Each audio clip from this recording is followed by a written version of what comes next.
So I've been talking about all these Git and users and versions and cloud and whatever. So I'm going to try to give you an example of what this actually could be. And here we see this is user 1 over here, and this user has been doing a website. So he started with version 1, version 2, and version 3. I'm just going to go through some of the commands that we can use on Git to actually upload this so we can use it later on. So for this, the first user, once he actually created his project and he initialized it and so on, which some of the commands we'll get into later. Now he has this version containing some files. So there's like, I don't know, files, and there's like 3 files here, right? That's very pretty handwriting, I know. So we kind of had to have this being uploaded to the repository online, so it's actually saved up there.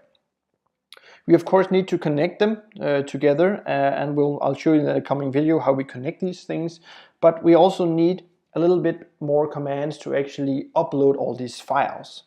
So we're going to be using the command git a lot, and we're going to be using our terminal, and we can use this terminal through WebStorm, or you can use your terminal on Mac, or you can use your command prompt on PC. That's really up to you.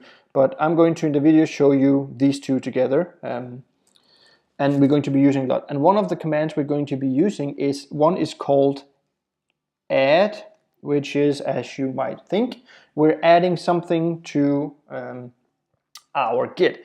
And in our case, we just want to add all files, so all 3 files. And we can do this, we could either type in all 3 files manually, but we're really lazy and we want the computer to do everything for us. So we can type git space add space dot, like this. And I'm going to make the dot a little bit bigger here.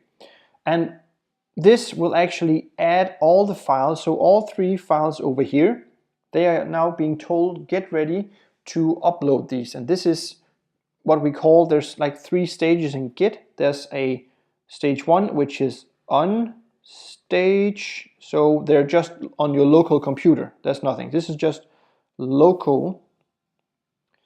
So that's one stage. And there's another stage called, that's not local, that's we're getting ready to stage the files. So we're adding them up here. So they're ready to be uploaded now.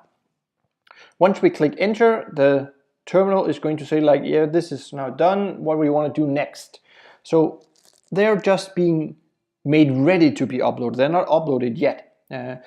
For us to continue with the flow of the work, to get them up to our GitHub over here, we need to do something called a commit.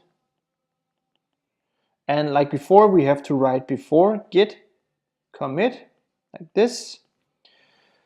And usually we also add a little bit more to this, so we also add a message to this. So the git commit could be over here -m, and then in the same line just spaces, and then the message here, message.